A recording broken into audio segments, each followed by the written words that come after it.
Yun. Ngayon, meron naman tayong pagbabatiin. May pagbabatiin tayo, Idol Rafi. Ito po ang laman ng comment section ngayon, Idol Rafi, kung saan lumapit po sa ating tanggapan. Ang sinasabi po, si Sherilyn Gonzaga o mas kilala sa Cherry White. Lumapit po sa atin si Cherry White para ireklamo ang kanyang boyfriend na sinasabi po na mas kilala sa Boy Tapang. Ayan.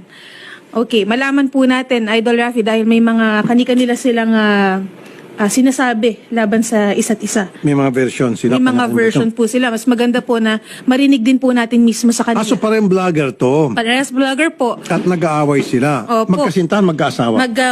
Magkasintahan, Idol. Okay. Hindi po sila kasal. Alright. So live-in. Live-in lang po. Pati pagbatiin natin kung ano yung problema, di subukan natin pakayusin. Tulad mga ginawa natin mga nakarang araw hanggang ngayon. Opo. At meron tayong video. Sige. Panoorin po natin.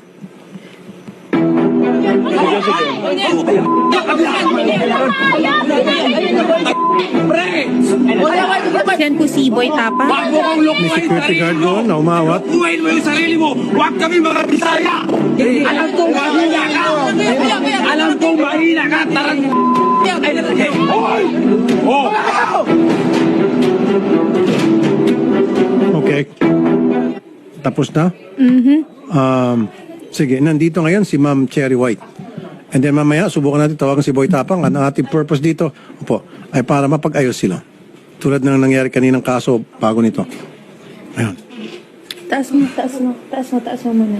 Kinakabahan si Ma'am Cherry White. Balik sila sa sorry. baba, sir. Sorry po. Bigla kayo na isa lang. Sabi ko, bago mag 3 o'clock, sorry na, medyo na-pa-extend yung kaninang complainant. Sige. Magandang hapon po, Ma'am Cherry White. Hello po, magandang hapon po. Nasabi na po sa amin kanina ni Sherry yung problema at susubukan po namin, tingnan namin kung pwede natin maayos pa to. Gaano kayo katagal na po magkasintahan ni Boy Tapang? Start po nung December 13. Dito lang po, bago lang. 1 year, wala pang 1 year, December Wala po. 13. Okay. Well, sayang naman po yun kahit papaano. Si December, January, February, 3 buwan na kayo. Ano ho bang pinag-ugatan ng away ninyo? Ito po kasi yun eh. Pinagbintangan ako na nag-hack po daw ako ng Facebook. Nahinak ko daw po yung Facebook, which is nung isang gabi po, akala niya hinak ko yung Facebook niya, pero lahat po ng Facebook nag-log out. Nag-message siya sa akin na ipapatulpo daw po niya ako. Okay. Ngayon, yung conversation na yun, syempre naaligaga ako. Ngayon, pinost ko. Pinost ko po yung convo na ipapatulpo ko. Tapos, bigla na lang siyang nag-live sa Facebook niya. Nagsalita po siya ng mga kasiraan about sa akin. Katulad po ng walker ako, magulang ko po, adik, may matanda daw po ako. Yun po yung mga sinabi niya sa akin sa live. 1 hour po siyang naka-live. Pero pagkatapos niya, nag-usap na ho ba kayo, ma'am? Hindi po. Okay. Hindi mo natanong sa kanya ba't niya nagawa yon? Wala ba siya yung pagsisisi or pag nag-post later on na bakit niya nagawa yon o hindi ba siya nag-reach out at gusto makipagbati? Wala po eh. Bakit siya pa magpapatulpo Ayun nga po eh. Hindi ko maintindihan bakit ako pa ipapatulpo kasi may ebidensya daw po siya na pinapahack ko yung account niya, yung Facebook niya. Anong ebidensya pong hawak niya? Hindi ko po alam. Nung gabi po yun, lahat yun nag-log out yung Facebook. Pero kung kayo po ay magkasintahan, ba't kinakailan pa i-hack yung kanyang Hindi ko nga po alam. Hindi ko po gawain yun. Pero yan po iba na-explain mo na sa kanya? In-explain ko po, pero sunod-sunod yung rant niya sa akin. Sinasabi niya pa ako ng bad words na, ulul ka, alam ko ikaw may gawa nito. Pero, nung time na po yun, lahat ng Facebook nag-log out. Okay. At ito naman, Nagkaroon po talaga ng down po ang meta po nung araw po niyan. Facebook, Messenger, and Instagram po. yung po Nag-down po talaga. alam niya at nasabi sa kanya? Hindi ko po alam. Pero nung time na po na yun, sinabi ko sa kanya yun na, paanong hinahack, nagko-content kami dito na na-log out lahat ng Facebook.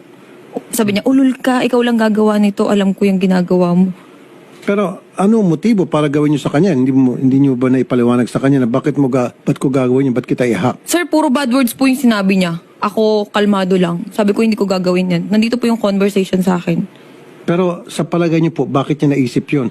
Marami Siguro nang po pwedeng dahil po pagbintangan. galit siya. Galit siya. Bakit po siya galit? Sir, sa inyo? matindi magalit yun, nakakatakot. Kaya nga boy tapang eh. Opo, nakakatakot talaga. Dapat prepared ka na kung nung makipagrelasyon ka sa kanya. Hindi, kaya nga po Alam mo naipag-iwalay dapat- na ako eh. Ayaw niya. Ayaw niya. Siguro give it a try. Kasi siyempre ma'am, nung pinasok mo relationship with him, alam mo kung ano yung karakter yung pagkatao niya. Dapat tanggap mo Sir, niya, nung ready nagkakilala ka. kami, hindi po siya ganun. Sobrang lambing niya. Sobrang bait niya. Okay, maganda yung sinabi mo. So, Opo. ano sa tingin mo ang dahilan nung sobrang bait niya, sobrang lambing niya, biglang nag 360 degrees? Sir, selos. Ayun. Yan Selos. sinasabi nila, huwag ka kasing magkaroon ng kasintahang maganda. Oo, di ba? Kasi kung ikaw magkasintahan maganda, talagang marami kang problema dyan. Siyempre, Sir, natural. maganda. Hindi po daw ako maganda. Kasi sinasabi niya sa live, unggoy ka din. Tanggalin mo yung maskara mo. Pangit Kasi ka naman. sir, ritoke daw po yung ilong ko. Wala namang masama kung ritoke. Oh, doon sa mga mga selosa at seloso, wag na kayo magkasintahan ng gwapo at maganda para hindi na kayo magsiselos. Wala nang aligid-aligid. Di ba? So, nagsiselo siya. Baka naman may pagbasihan, ma'am, para maging fair. Baka naman may pagbasihan yung pagsiselos niya. Sir, ito nga eh. Pilit kong sinasabi noon sa social media, ilabas mo kung anong dahilan ng hiwalayan natin. Bakit hindi mo malabas? Kasi sir, ayoko magsalita eh. Masisira siya. Hindi, pero ma'am, kasi wala siya rito. Subukan natin tawagan. Yung bang, okay, dati malambing siya. Sabi niya, sweet. Sobra. Oh, Para akong siyempre, prinsesa. tama lang yon. Usually, ganun talaga pag naniligaw.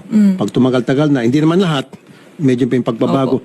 Pero, what led to it? Ano po yung mga nagawa mo sa tingin mo sa kanya na para naging ganun po yung kanyang pag-aasal na ngayon sa inyo? Kasi ganito po yan eh. Nag-start yan pati dun sa ano. May nagpa-picture sa akin sa Alcoy, sa Cebu. Nag-away po kasi kami that time. Lagi kami nag-aaway. Laging punto selos. Siyempre ako nagsiselos din ako. Pero yung pinagsiselosan ko nasa lugar. Okay. Nasa Ano po tama yung sa to. Cebu? Yung sa Cebu, sir, ganito yan eh. Meron din kasing lumabas sa video po na nakita ko. Pero hindi po siya yung sinaktan ko. Opo. Yung mga kaibigan niya. Sir, dinipensahan ko po kasi yung sarili ko. Bumaba ako dun sa resort, nakapanty ako, nagsiswimming po ako dun that time. Opo. Tapos, pag akyat ko, galit na galit siya. Sabi niya sa akin, hinawakan niya yung kamay ko agad. Nakaganyan ako, sir. Hinawakan niya po yung kamay ko, tapos yung kaibigan niya, 4 na lalaki. Habang hawak niya ako, naka-video sila. Nasa kalsada po kami, may video ako. Nasa kalsada sila, nakipag-sex ka doon? Ginaganyan niya ako, nakipag-sex ka dyan sa baba? Anong ginawa mo dyan? Sabi ko, mga followers, nagpa-picture sa akin, anong masama? Doon na siya na-trigger. Nagselo siya, yun. So, may Galit na galit nagpa-picture sa yung mga followers, pinagselosan niya po yun. Opo, yung mga taga Cebu. Doon po sa lugar na yun. Natural lang po sa ating mga vloggers, mag-isiguro sa kanya pag may nakikita mga followers nagpapapicture. Hindi niyo po naunawaan yun. Bakit wala ho ba nagpapapicture sa kanya? Madami din po. Oh, at ikaw, nagsiselos ka ba pag may nagpapicture sa Hindi kanya? po. Normal po yun eh, pag may nagpa-picture. Kasi yung point po na yun, naghiwalay na naman kami. Yung mga nagpa-picture sa akin, pinatagay ako. Dun sa may resort. Siyempre, katuwaan po kami, yun. Pag akyat ko, yun, nagalit na siya. Anong dahilan daw bakit si Boy Tapang, siya pa sana magpapatulfo? Ano sinasabi? Pinahack ko daw po yung account niya, kaya ipapatulpo niya ako. Okay, nawala naman pong basihan. Okay. Kayo ho ba willing, ma'am, na pagbatiin ko na lang kayo? Hindi po. Ayaw mo na. Ay, sayang naman po yung 3 buwan. Ay, hindi po. Hindi ako manghihinayang dun. Anong dahilan ba't nandito po kayo ngayon?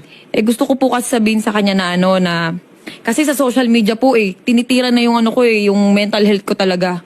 May mga nagbabanta din. Tapos, hindi na ako makatulog ng maayos sa lahat ng sinasabi ng tao. Ganyan pala yung babaeng yan, may matanda. Kasi yung sinasabi niya pong matanda, tatay po ng anak ko yun. Na 40 years old plus. Yun yung sinasabi niya na matanda ako. Tapos, Pero tanong lang, okay. Yung ba na isabi mo sa kanya bago kayo nakipagrelasyon sa kanya na ako ay merong anak at ang tatay nito ay Alam niya professor? po yun. Okay, so dapat hindi niya na sinisingil siya yon. Dineklara niya yun sa kanya. Okay. So ano pa po yung kanyang hinaing? Sa social media, yung mga luxury bag ko daw po ay galing sa sugar daddy. Yun yung sinasabi niya. Na pinost ko, galing po yun sa sarili kong pinagpaguran yun.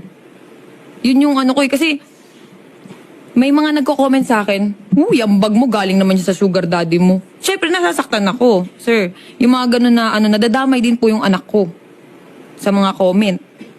Kaya sabi ko, hindi po ako sumagot sa Facebook. Gusto ko, daanin na lang namin sa... Okay. Kasi ma'am, ito, kung talagang hindi kayo magpag-ayos at lumalato, kung yun po yung naitabi nyo o na screenshot nyo, yung mga pananalita na hindi totoo, pwede cyber libel natin. Kung sino man yung gusto nyo, may kagagawa niyan. Lalo yung sinasabi na ikaw ay walker, ikaw ay ganito, ganon, na below the belt po yun. Saka po yung nanay ko, tsaka yung tatay ko, sinabihan niya ng adik. Yun po, pwede natin makasuhan ng cyber libel mga yon. Nandiyan ho na preserve nyo yung mga post na yon. Hawak nyo pa po. Opo, may video. Sinend ko na po. Pwede ho kayo mag-cyber libel kung tutusin. Pero habang maaari sana maiwasan natin, mapagbati namin kayo. Hindi po mangyayari yun. Kilala ko yun eh. Okay? So, at least kayo po yung nakapagsalita na sa amin. Pag siya'y pumunta rito, alam na namin kung anong gagawin. Siya nga pala, kanina pala, malala ko, yung lawyer po ni Boy Tapang gusto ata makipag-usap off-air.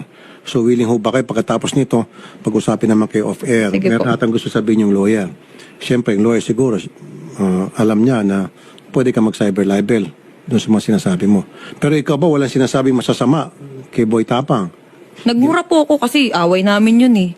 Nagmura po ako dun sa sa bahay ni Yeah, record. pero yung bang pinost nyo po na may sinabi kayong mga live belows, yung mga Ay, wala po. malisyosong mga panalita, wala.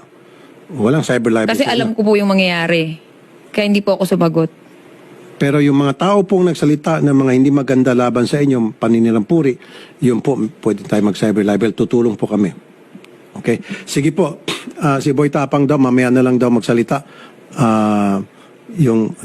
May Actually, sir, panawagan. may post po siya sa Facebook 20 minutes ago kanina po. Kakagising ko lang, excited naman to. Kalmahan mo, alam ko, pangarap mo yan umabot sa Tulfo kagaya ng pag-utos mo kay Canada Girl dati. Asa na ang tawag, inihintay ko. Pero tinatawagan natin, sir, wala pong sumasagot po. Saan? Pupuntahan na lang daw po si Boy Tapang. Hindi niyo tinatawagan? Shari? Hindi po, tinatawagan po natin, sir. Ringing po, hindi po sumasagot, sir.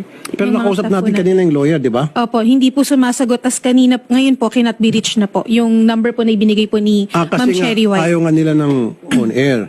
Ang gusto nila off-air. Yung lawyer, Yung lawyer daw po ang willing yung lawyer daw po, makipag-usap. Ma'am Cherry White, willing na ata makipag-usap. So mas maganda kung lawyer, alam niya na anong pwede mangyari base doon sa mga sinabi mo na mga post. Actually, Sir Rapi, meron din po akong lawyer. Pwede Pwede din po siyang, yun din yung makipag-usap. lawyer to lawyer. Opo. Patay na, mukhang tumitindi na to. Habang maaari sana,